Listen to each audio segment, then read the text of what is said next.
What's up, everybody? Welcome to a Tuesday edition of Morning Cup of Hockey presented by Bet365. Open an account with Bet365 today and bet on a huge range of markets. Whatever the moment, it's never ordinary at Bet365. So use our code NATION, NATION, in all caps. Alongside Colby Cohen, I'm Johnny Lazarus. We have a great show for you today. We got Frank Seravalli joining here off the top, and then we'll get into Colby Armstrong at around 9:20. We're going to talk all four nations, essentially. I imagine Colby might want to start the day off with a little bit of Beanpot reaction from last night. I'm already getting chirped in the chat by Zach Phillips about taking Team USA and Four Nations for the bet after taking BC last night and having that be a disaster. But taking the Kansas City Chiefs. Yeah, we'll get into the bet later. But congrats on the Beanpot win last night, Colby. What a game! Yeah, it was a fun game, and we'll look. Let's get to that a little bit later in the show here with Army and even when Army jumps off. But we've got Frank Seravalli who's in Montreal. He'll be covering the tournament throughout. He's got his show going on there. So let's bring in Frank. Johnny, I don't know if you got to read him in here, but let's bring him in and get to his side of this thing. Yep. So before we bring on Frank Seravalli, just want to give a quick word from our sponsor, Proraso, the most complete choice for shaving and beard care. Made in Italy since 1948, Proraso has been a staple of Italian culture and barbershops globally for 4 generations. So get 15% off at Proraso-USA.com with our promo code Hockey15 in all caps, Hockey15. Let's bring Frank into the show here. And Frank, first question. What were the vibes like yesterday in Montreal? Like, how excited is everybody for this? All teams practicing, a lot of the players around, taking interviews. It felt like a Stanley Cup final media day in some sort of sense, no? Yeah, and that's going to continue to build today. More teams, all 4 teams again on the ice, actual media day today.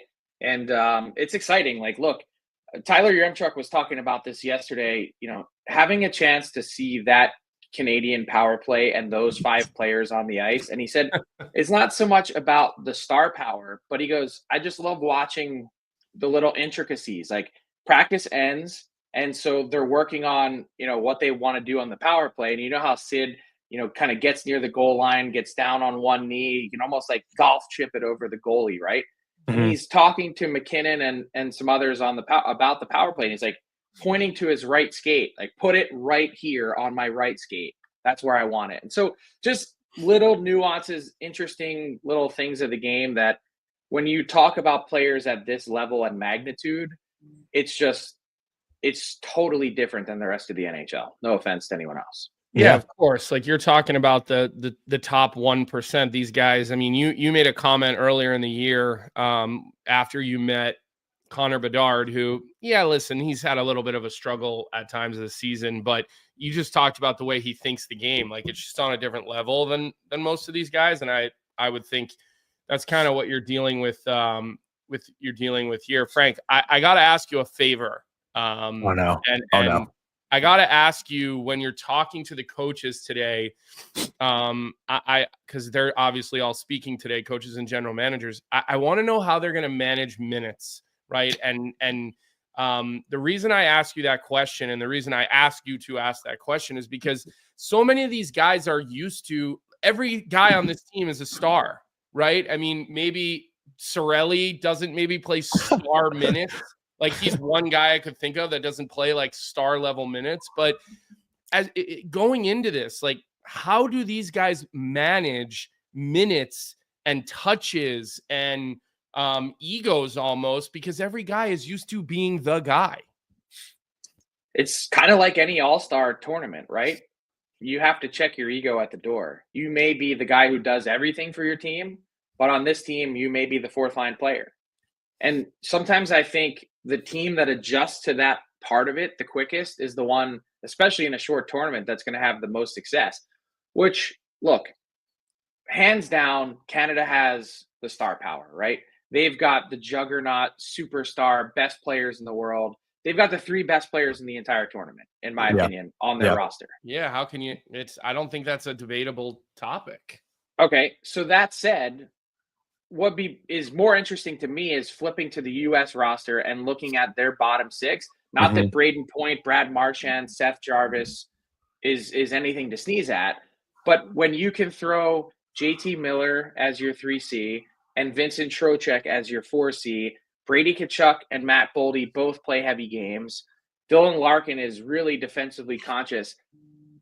I still think they made a mistake selecting Brock Nelson over Jason Robertson, but that's a whole other story. Or Tage Thompson. But Tage Thompson doesn't play a heavy enough game for me to warrant. But that said, that might be the difference when you have some edge at the bottom of your lineup like the U.S. does that can grind. Now, I have question marks about the size of the U.S. defense. It's not big. And maybe, look, they're definitely at a big loss missing Quinn Hughes. And that could be a separator too. Like, the U.S. just lost its Cale Makar for this tournament, to put it in perspective. Hart Trophy candidate player. Not that Adam Fox, Johnny's heartthrob, is going to have any trouble running the power play. It's still not Quinn.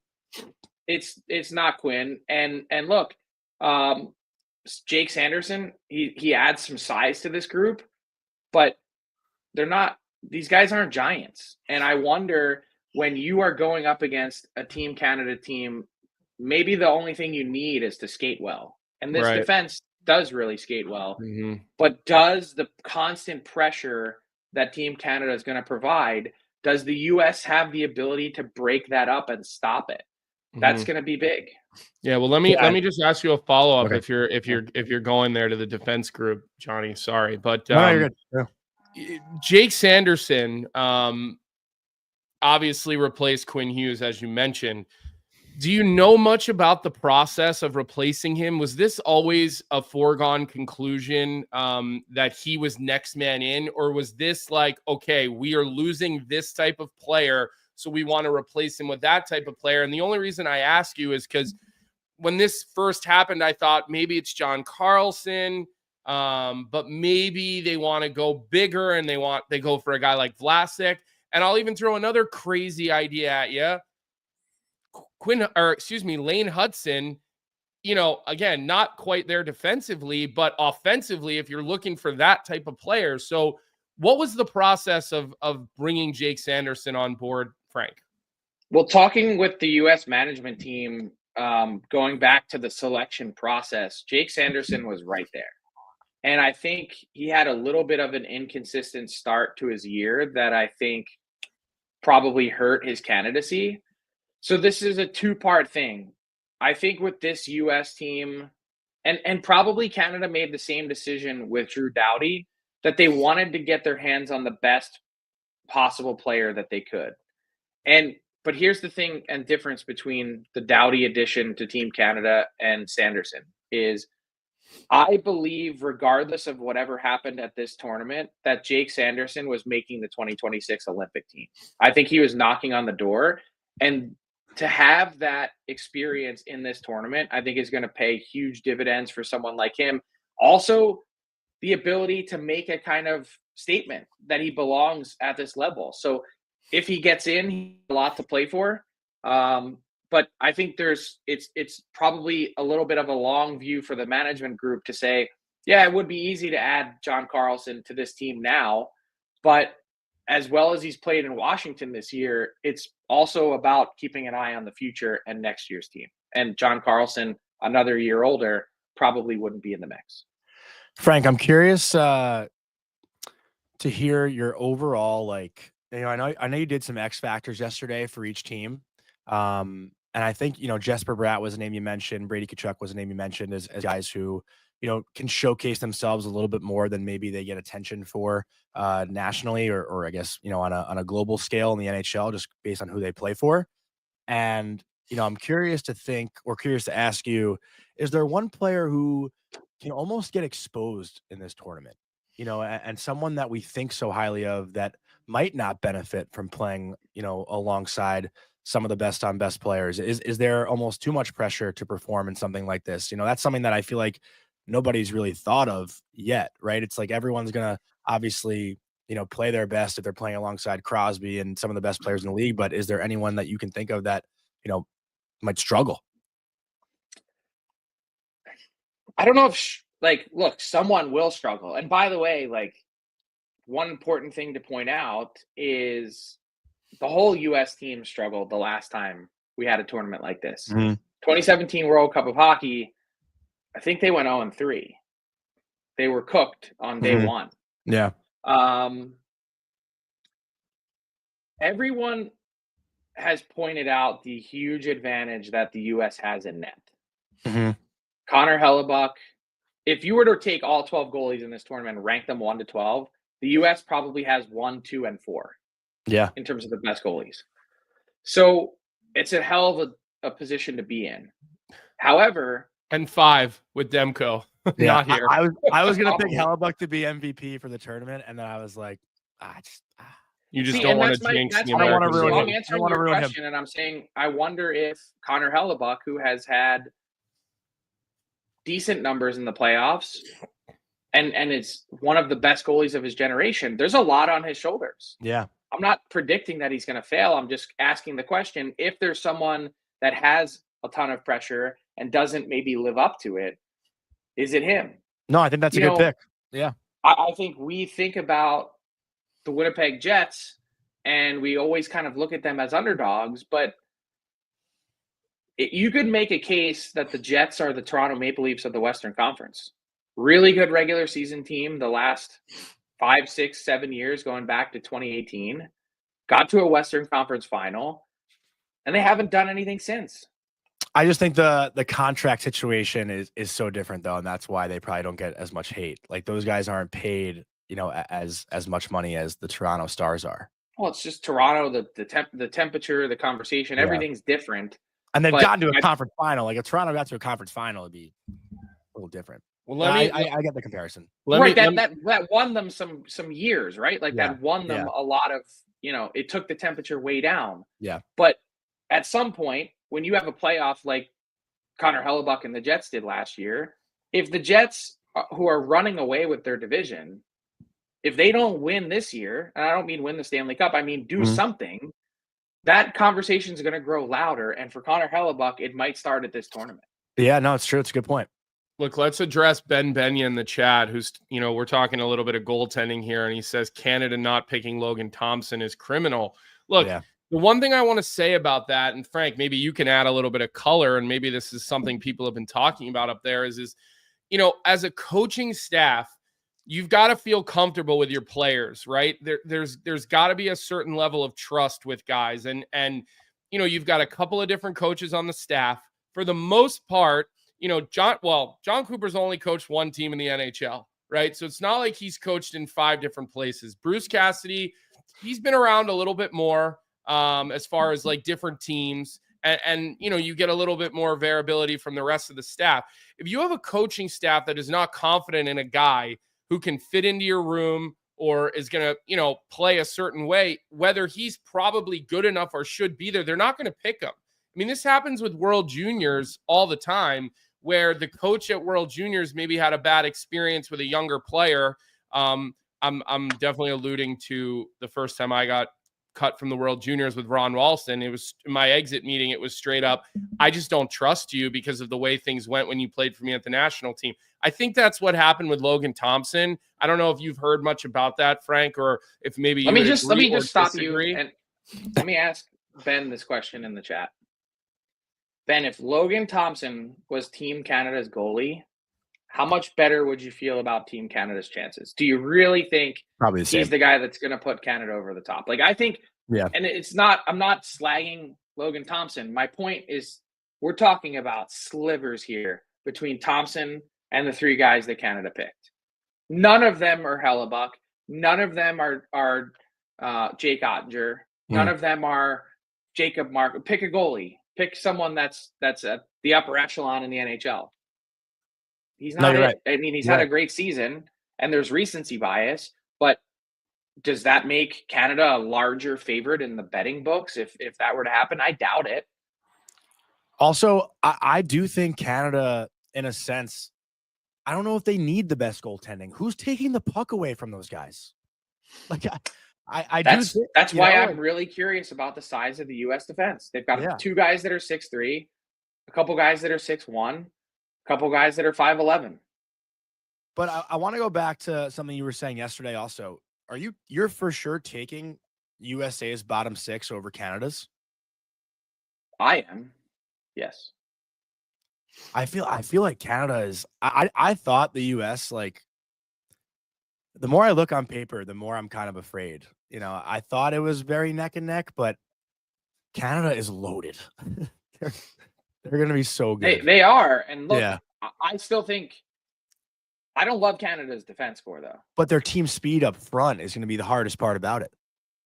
Yeah, but then okay, we just had the goaltending conversation Yeah. with Canada. Let's have that talk. Well, so what don't you like about their D pairs, Frank, and their bottom six? I'm just curious. We'll let you go after this one because I know you've got to get to your next show here. But I didn't realize it was 9:17 already. You have Taves and McCarr, who I think we can all agree that's a hell of a defensive pair. We've seen it win. You also have Theodore and Doughty, who, again, like the way Doughty's come back and played. What's the weak link here, I guess, would be my question, because I don't see a weak link here. It's not a weak link. There is no weak link. Like, we're talking about some of the best players in the world. I mean, is Colton Parayko the best, second best right shot defenseman that Canada has to offer? I don't know. I mean, apparently. Is that because Pietrangelo backed out or no? No, I think Drew Doughty is the guy who replaced Pietrangelo, obviously. True.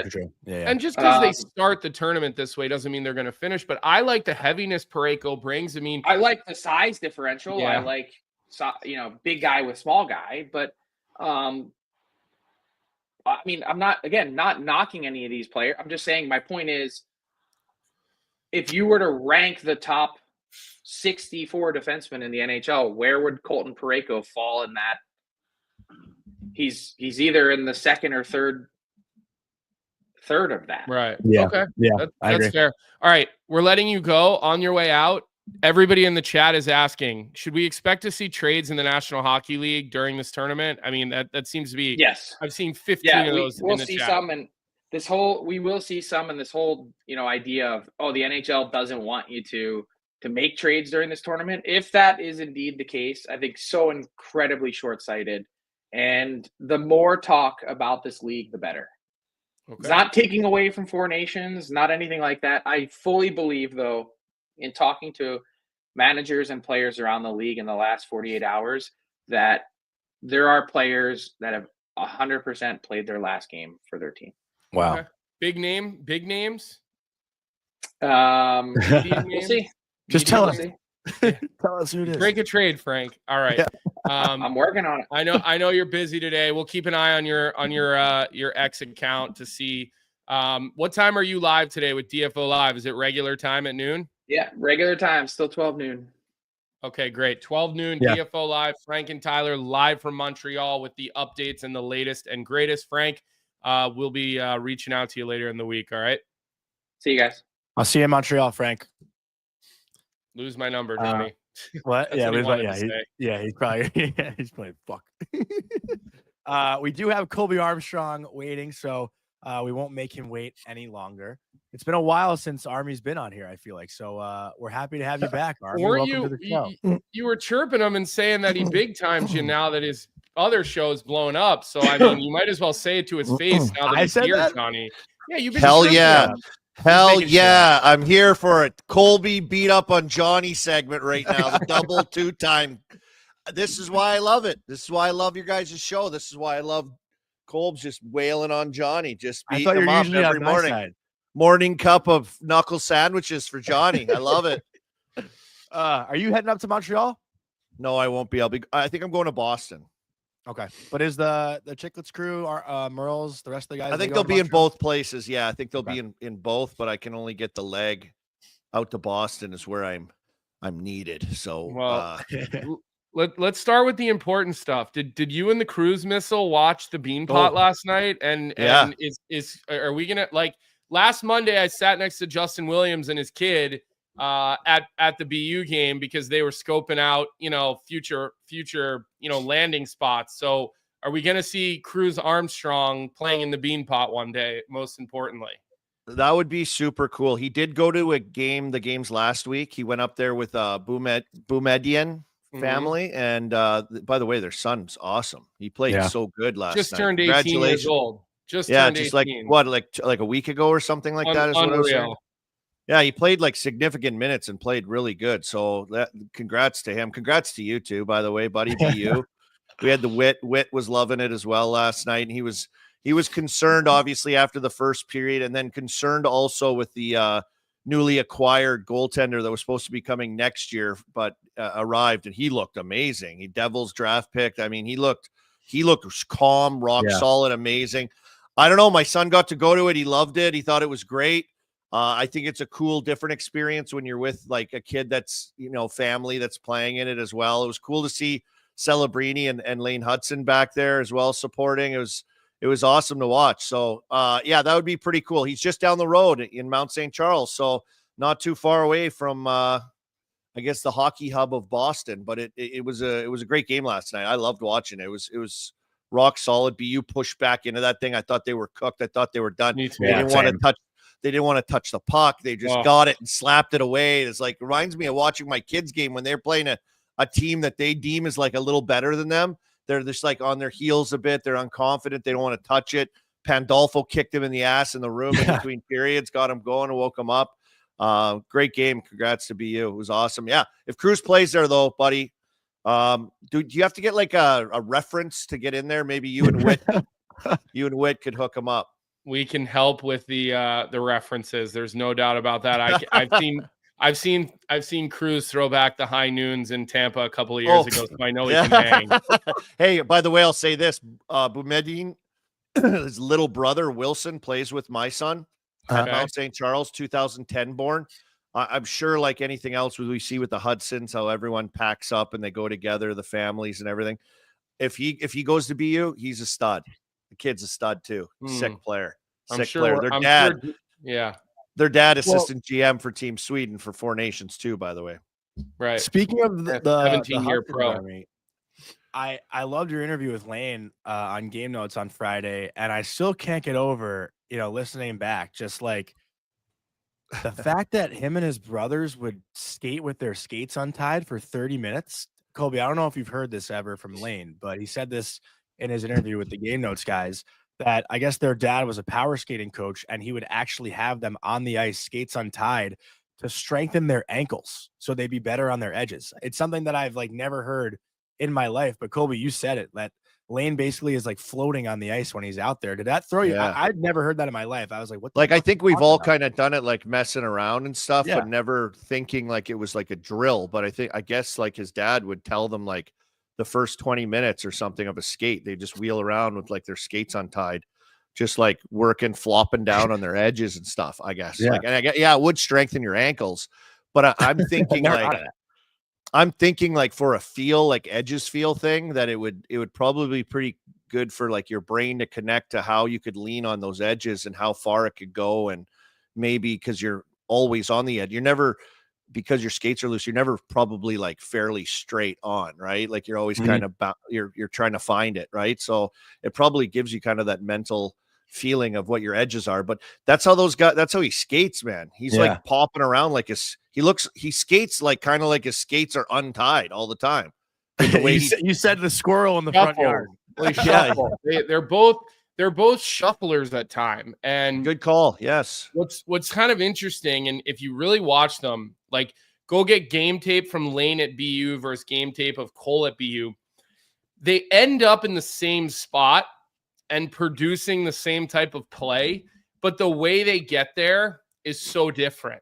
It's they both, like, Lane had those quick twitch muscle steps and head fakes where Cole is a little more like he kind of shuffles more on the inside of his edges, and it's not as exaggerated, but they end up in the same spot, making the same type of high level offensive plays.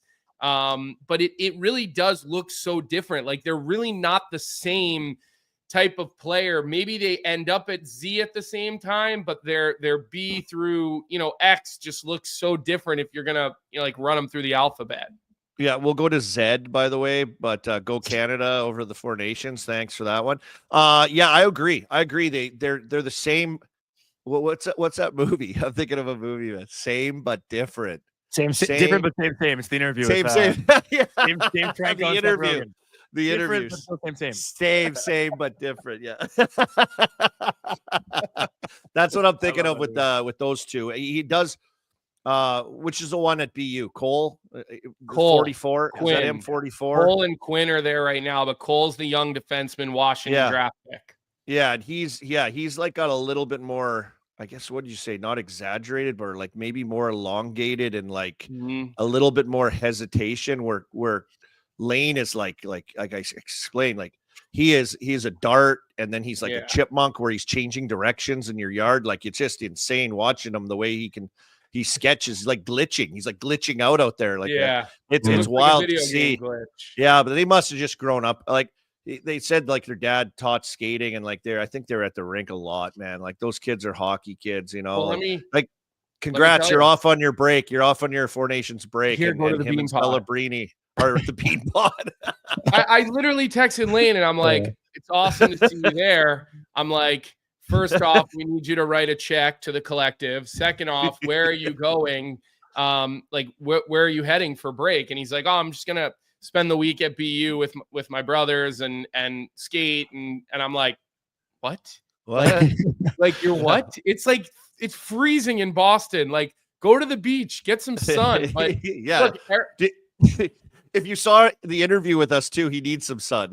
I call him a glue stick. But Eric Engels came on our show, maybe like the first time he came on our show, I'd say a month or two ago. And he said, like, the most interesting thing when you're talking to Lane is his mentality is not to just be an NHL player. Like his belief system and his mentality, and he will never say this because he's so humble, and is that he wants to be like the best defenseman in the National Hockey League. And he believes he can be. Like he's built to be a top echelon superstar. And like those guys are different. Like I think I've always heard Crosby was like that. Like, you know, when it came to that type of stuff. So the fact that Lane isn't hitting the beach and he's going to go basically train in Boston all week, like it kind of, again, we can make fun of him, you know, and like we will make fun of him for it, but but it does give you a little bit of foresight into the kid's brain. Yeah, he's the guy at Beer League that has the protein shake after the game instead of the beer. It's pretty bad. Yeah, Marty St. Louis just like said he's quiet, humble, and like hungry and competitive. Like that's how he described him, like a few words like that. But like when you talk to him, that's what he really is. It was interesting for me to see because we, you know, with the interview and just chatting with him, and he's not like dull, and he is fairly quiet and he is humble. But to see him like in the room doing the starting lineup and like see him like bouncing around, loving it, and like seeing him on the bench after they won and seeing him hugging all the guys that he played with, probably it's like that's where he loves it. That's what he loves. And to your guys' point, like Crosby style, right? Like in the rink, around his buddies, around hockey. So that was cool. That was a good interview too. Go check it out. Yeah, Game Notes. It was awesome for us. And I will say we do have a question from Stingsy in the chat, and Stingsy tweeted earlier that, I mean, this show was inspired based on the Game Notes chat. Like, I think the live chat function is the best thing and the next thing in media, and you are the king of it. So let's get into Four Nations a little bit. Stingsy wants to know, a question from the chat, Army, who scores the most goals in Four Nations? Oh my God. Good question. Sorry, I'm thinking here now. I didn't even think of that. You're allowed to. I'll throw some names at you. Would that be helpful?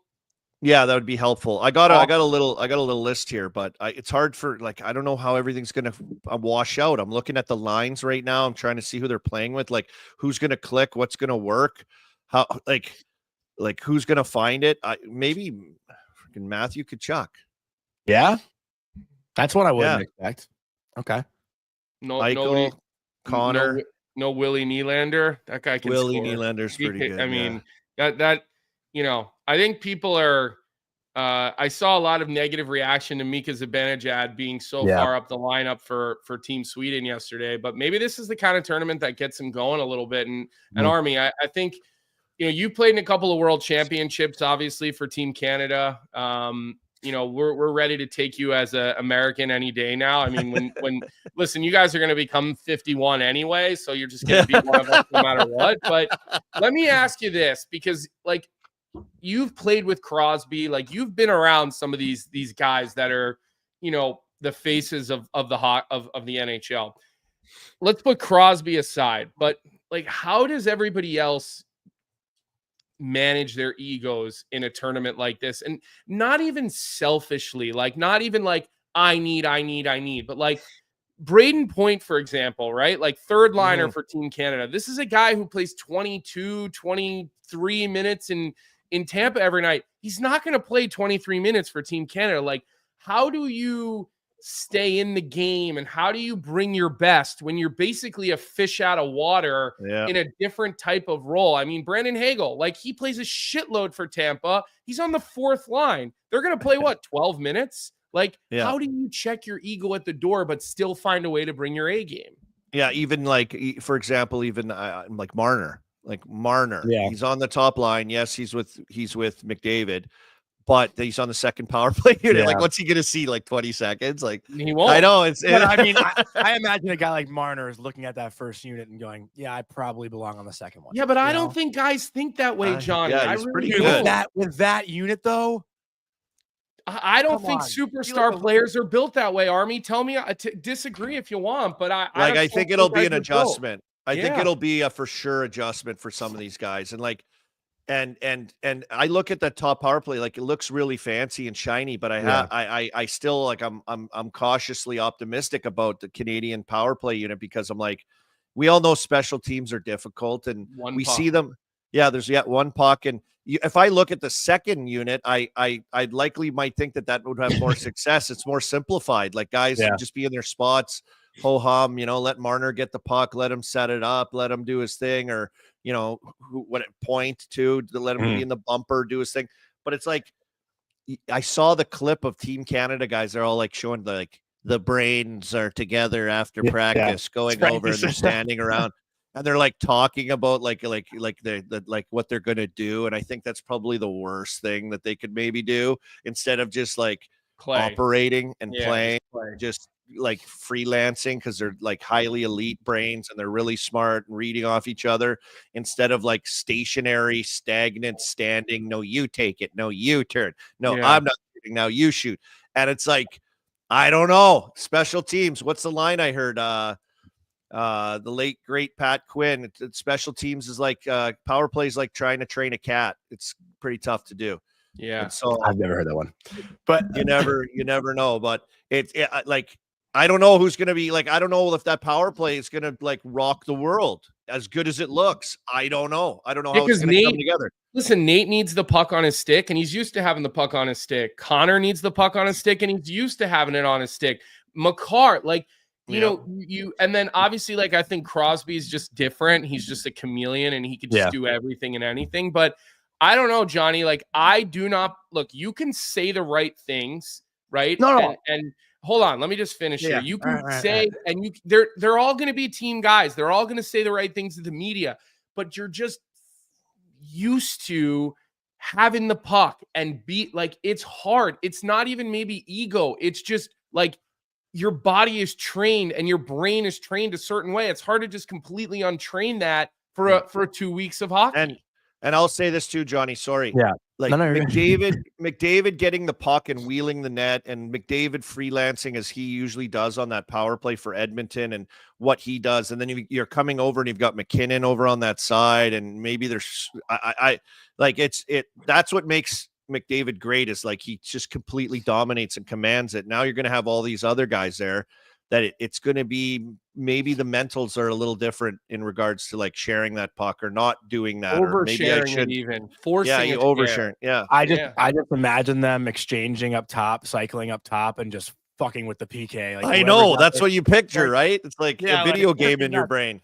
But I was gonna say too, like, I know, like, if I'm Marner, Marchand, like, you know, maybe Mark Stone, I'm definitely on that bench saying like, oh, I hope Reinhardt fucks up so I can get a shot with the top of that, you know, like, because they're not taking the other four off. So it's like we just like hitting the other guys like, this isn't gonna work. They're all too good. Wait, let's wait. It's like Braveheart, like hold. Coop, you ready? Yeah, let's go. But you guys know, like, when you're on a team and you want to be out there, like you're not rooting for the team to fail. You're just rooting for the guy in your spot to like not do as good so you can get the chance. Like when I was scratching college, I'm not rooting for the team to lose. I'm just like, oh, I hope the fourth line right winger just has like a tough game so I can get back in there. You know, he gets 6 minutes and he lets in a how it goal. works.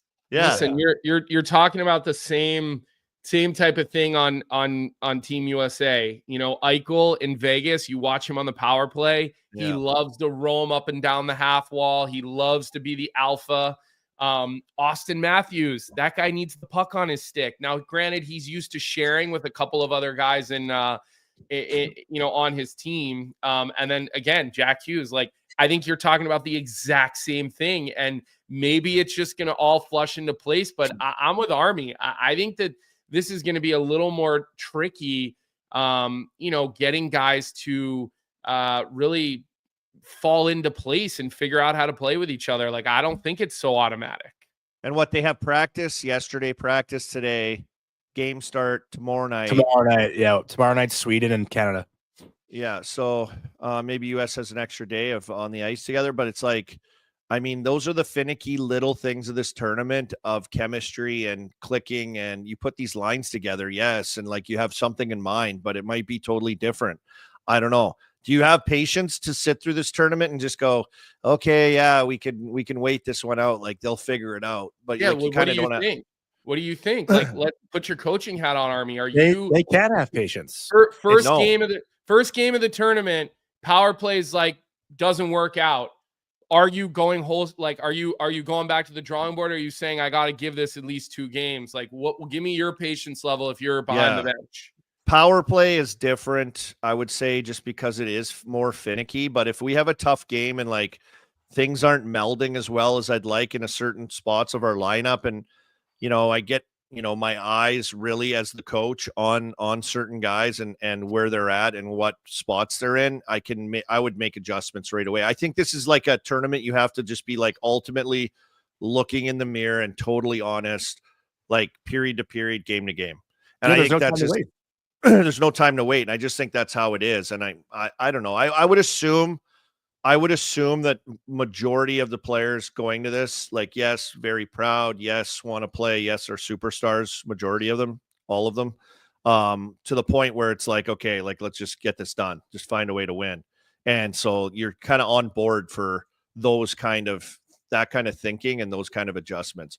And, like, for example, like Sid hasn't played the last 2 games and has been practicing, but will be a go, like, if it's not working or something's happening, like you can easily flip-flop those guys. You got guys on wing that can play center. You got, guys in different spots that can, you got a lot of play with a lot of guys through all of these lineups. So I think it's wheeling and dealing a little bit on the fly with a couple things in mind that you have to like maybe pull the reins on yourself to be a little bit more patient with, just because. No, I fully agree. And there's no semifinal. It's the top 2 teams just playing the final. It's 3 games and you're in the final. That's it. It's a quick tournament. Boys, I'm looking forward to Saturday. Saturday's going to be a great day in Montreal. Just 2 games, rivalry games. Sweden, Finland early. They'll be up in both countries, able to watch that one just because it's an earlier game, and then Canada, US later. Like that's going to be a hell of a day. Yeah. I can't wait for Saturday. Saturday's going to be legit. I'm just mangled, on the couch. Just pull out the leftover Super Bowl food and just start hammering it. Let me ask you this, Army. Yeah. Let me ask you from a teammate standpoint, and some people have made some sarcastic comments in the chat just about JT Miller trying to fight Elias Pettersson. But let me just ask you this. There are quite a few teammates going against each other in this tournament. You're going harder against your teammate, right? Or because this isn't the Olympics, maybe not. Like, what's your read on that? This is the question. This is what Merle said to me, because I was on the side of like, man, this is for your country, man. You don't care. And Merles goes, are you telling me that if like Kachuk has Barkov lined up with his head down, he's gonna fucking knock him out? He's not gonna knock him out. And I don't know. He's a different. He's kind of crazy. Yeah, like he might be the exception to that rule, Army. I know I'm kind of like, it got in my head though, and I'm kind of like, yeah, maybe he won't knock him out. Like maybe there's a thing there. Maybe he's kind of right, but I don't know. But I just think it brings out a different animal in you when you're like, this is the pinnacle for any hockey player in our sport to be able to, do these. And it's like once a year, maybe if you don't make the playoffs, you get to go to world championships. It's our only chance as players to like really do those kinds of things. So this is like a one-off every few years now that they'll be in the Olympics again, which is, obviously huge. That's huge. Like I think Kachuk knocks Barkov out at the Olympics. Yeah. Well, this is like an exhibition thing. Yeah, it is, but you're still playing for your country. I know. Yeah, like I think when you put that jersey on, it takes you, like most of these kids have played in the World Juniors, and most of them haven't got to do this since World Juniors or U18s. I know there's some of the older guys that have. Go ahead, Army. I would absolutely, in my opinion, what I felt at World Championships, putting on the jersey and the mentality and the style of play and the representing your country and that whole patriotic vibe and feel with your teammates and representing on the world stage like that. Yes, this is a one-off thing, but there's just like that feeling inside you where it's like, it's different. It is different. It is. And that's why I think it'll be like, because this is my thing. Hockey has been kind of shitty lately. Like I've been feeling it like it's been boring. NHL, the games have been so boring. I'm like, these games stink. I got to talk about this. Get out of here. Give me something to talk about. Like, give us something. Give us some passion and emotion. That's all I ask for. And that's why I have hope that this tournament, Johnny, is going to bring passion and emotion and the way the game's supposed to be, and we'll get that elevated from these elite star players. I have two things. I'm going to respectfully disagree. The last couple of weeks, we've had two insane trades in the NHL and in the season. Like, that's good. Good for the trades. But I'm watching the games, and I'm watching the no-hit league, NHL, and I'm watching guys. I think it's been physical. I think we're trying to see guys get to the break. I think we've been trying to see guys get to the break. I think we've been trying to see guys try not to get injured also a little bit. And I think the games have been like, for me, as Biz calls it, the doldrums of the NHL. We're in it right now a little bit leading into this. So I'm so glad that this is here. Maybe it's my own brain then, Johnny. Maybe I'm just like in the doldrums. I'm like, screw it. Like, this has not been that fun to watch. It has not been good. It's not been good. It hasn't. There's been so little. Like, Johnny, I know we're talking about cheap hits almost every night. You've got JT Miller, but the amount of guys that are just turning away from finishing their hits and letting guys off the hook on forechecks. And, it's not been the last 4 or 5 weeks of hockey have been pretty vanilla as far as the way teams are competing. I disagree. I respectfully disagree. I don't know. I've had a lot of fun watching some of the games lately. Maybe some games here and there have been boring. Like that Ranger Bruins game was so boring. Oh my God. That was so bad. Brutal. So but boring. there have been some good ones. But that Army, game was so bad. That game was brutal. But the point I wanted to make to you, Army, though, with World Championships, like that's at the end of the year. So guys are playing in that and then they're done for the summer. Like, again, the timing of this is where I'm like, but Game 7 doesn't, and Army, obviously, like you've played in it, but it's like just fun.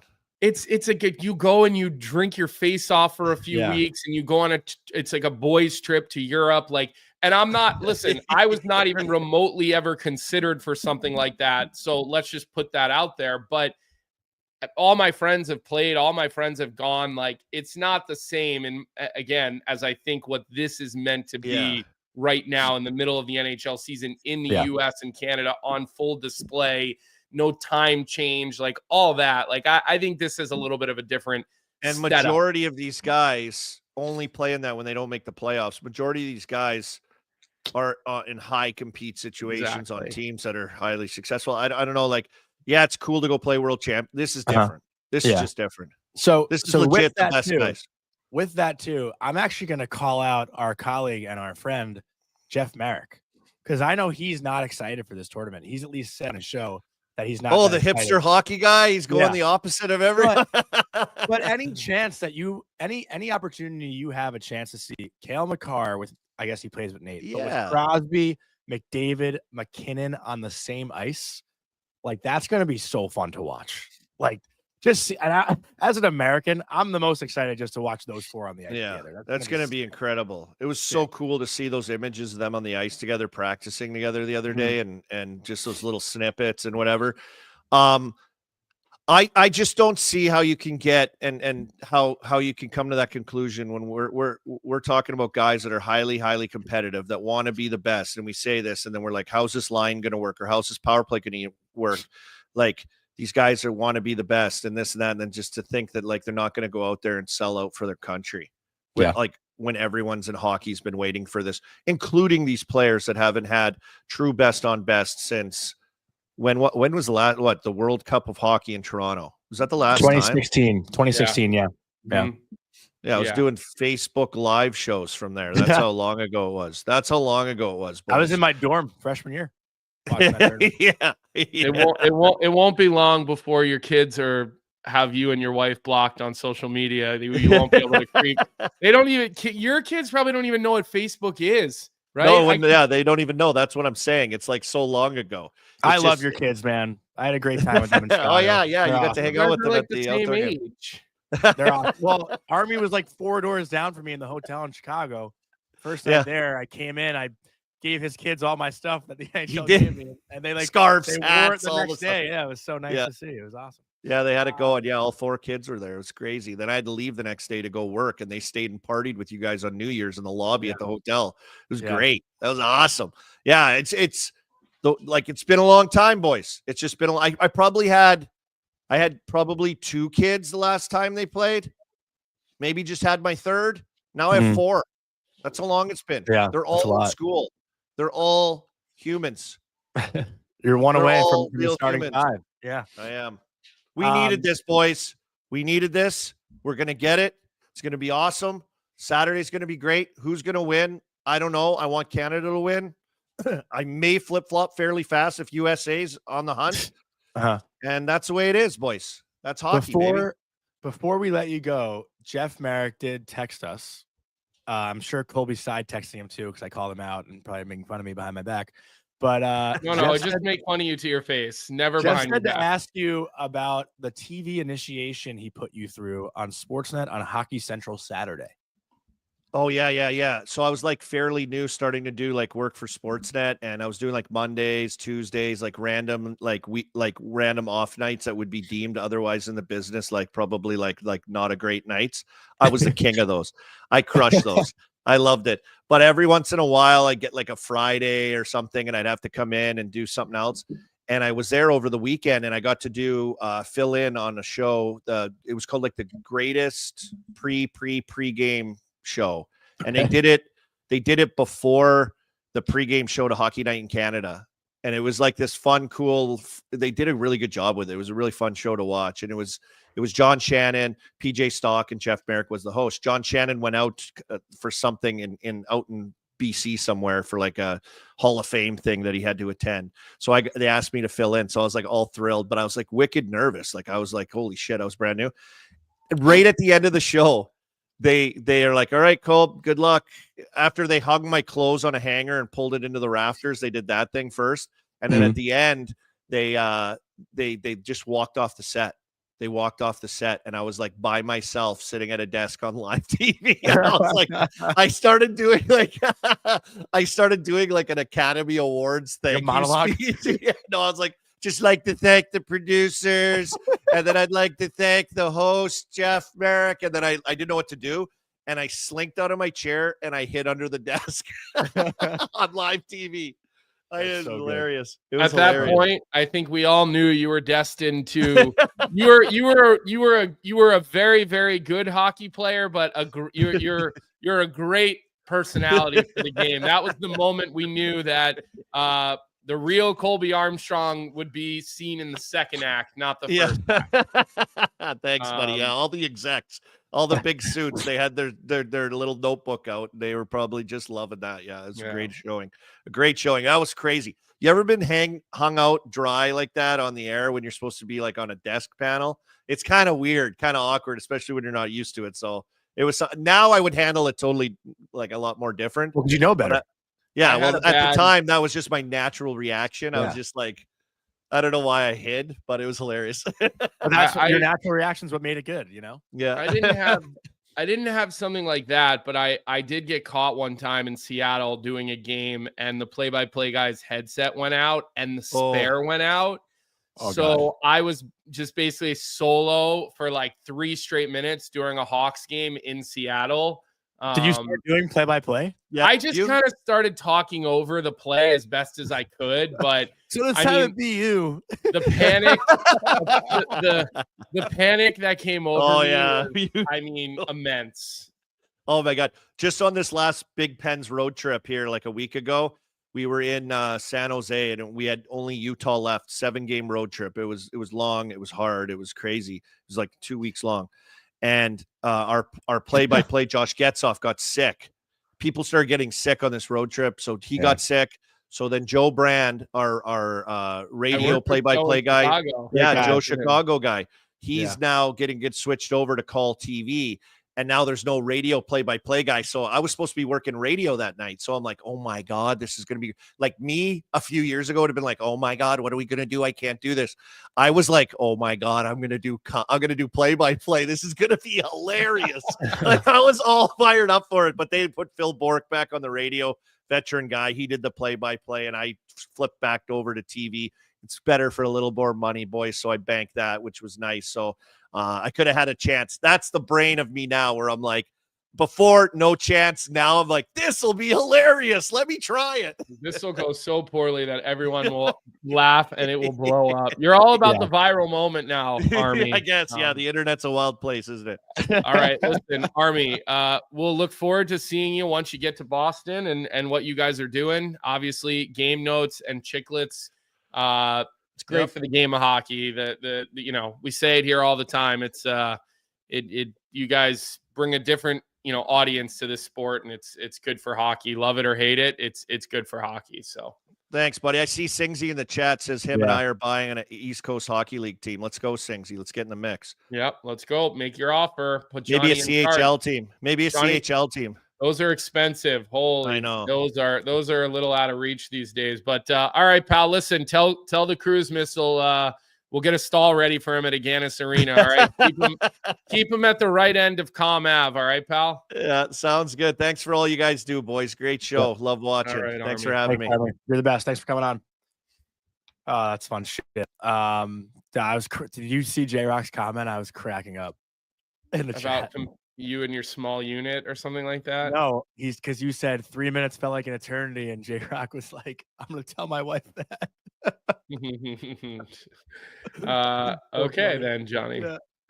What? You could say comparing units and I can't say no, that? I think it's funny. I just was thinking about how much of a slump you've been in. So I feel bad for you. It's like you're in a rough slump right now. I'm just tweeting to the world that I'm Squeak Scolari, so that doesn't Well, really I mean, help. you are kind of like Squeak Scolari. I mean, it's like you're kind of. I'm not gonna lie though, that picture of Scotty Gomez, I do kind of see the resemblance that No, you're more of a Squeak Scolari guy. I think I actually was looking last night. I can buy you a Squeak Scolari jersey on Etsy. I would wear it, honestly. I know you would. I emailed the guy because they didn't have any size mediums left. I'm a large. I don't think you're a large. You think I'm a medium? Yeah. That's kind of nice of you. Yeah, I was thinking large would be too big, so that's why I didn't get it. But I emailed the guy to see if he could get a medium for me. So if he can make that happen, I'm gonna get you a basketball jersey and we'll go from there. All right. Yep. I got to get out of here. So let's get to Bet365 and give us your loser of the day here, pal. Well, it's going to be a futures bet on the Four Nations tournament. We'll probably go into a individual game bet tomorrow when Canada plays Sweden, but we're looking at who's going to lead the tournament in points.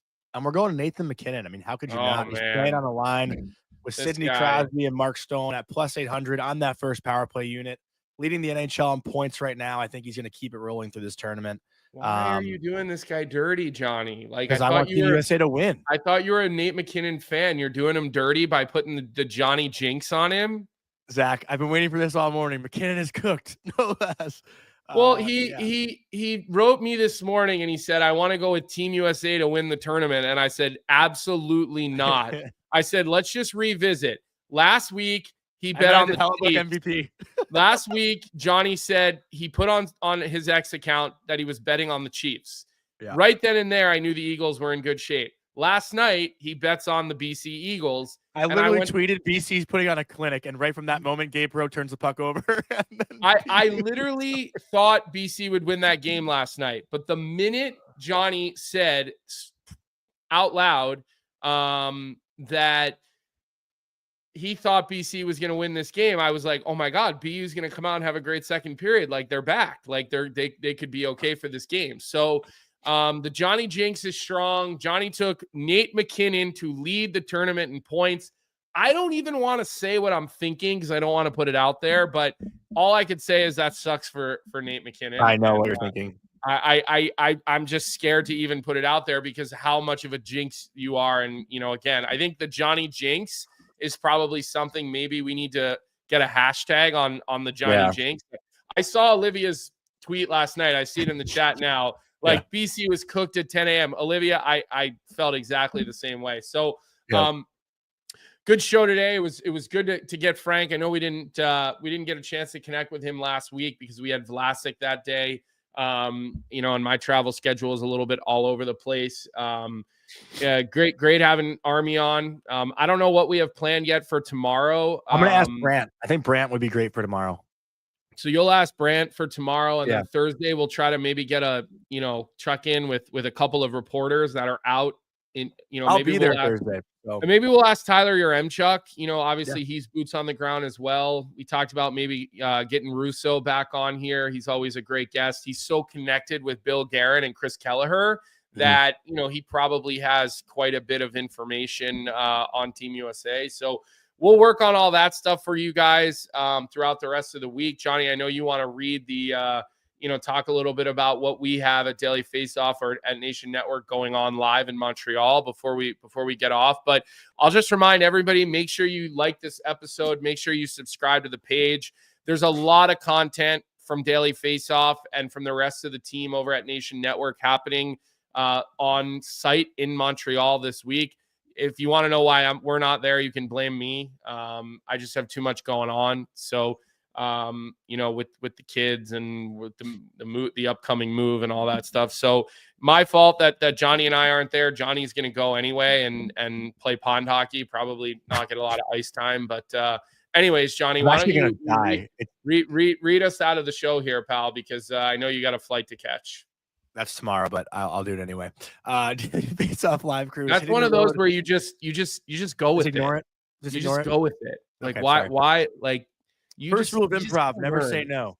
The Daily Face Off Live Crew is hitting the road and going live on location from 4 nations, bringing you exclusive coverage straight from the tournament from February 10th to February 20th. And they've got live shows every weekday, breaking down the biggest stories, key matchups, and all the action as it unfolds. They'll be watching some of the league's best players go head-to-head, representing their countries, battling for international glory in a tournament packed with intensity and high-stakes hockey. Don't miss a second. Subscribe to the Daily Face-Off YouTube channel and follow on all social platforms to stay locked in.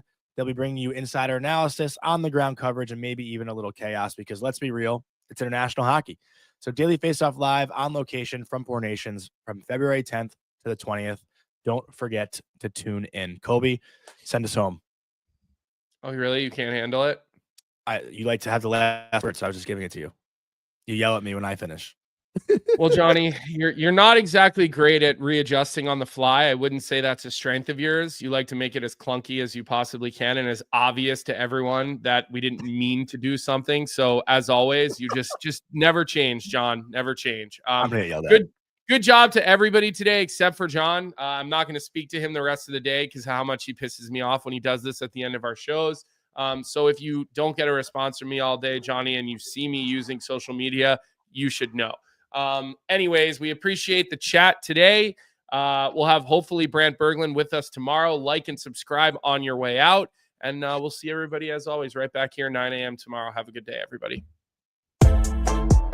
What's up, hockey fans? If you enjoyed that video, then you need to be hitting the subscribe button right here at Daily Faceoff. Exclusive interviews and analysis from our hockey insider Frank Seravalli, fantasy updates from Brock Sagan, and a daily live show at noon Eastern, Monday through Friday. You don't want to miss any of the fantastic content.